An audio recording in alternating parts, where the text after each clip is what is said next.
and you'll always have our love.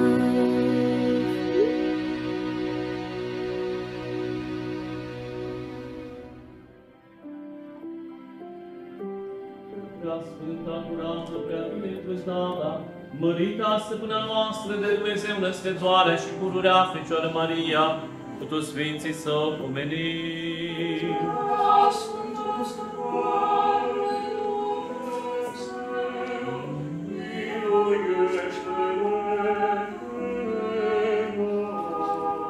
Că noi înșine și unii pe alții și toată viața noastră, lui Hristos Dumnezeu să o dăm.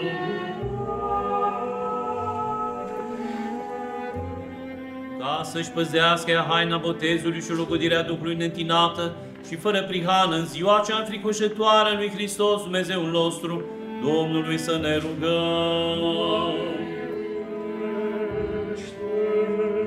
Botează roaba lui Dumnezeu Adela Ioana, în numele Tatălui și al Fiului și al Sfântului Duh, Acum și pururea și în vecii vecilor.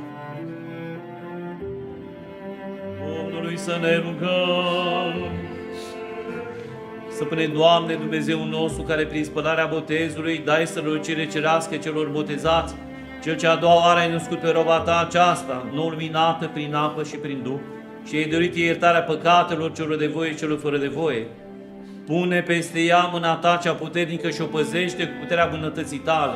Ferește arvuna nefurată și o învrednicește ca bine plăcând ție să dobândească viața de veci.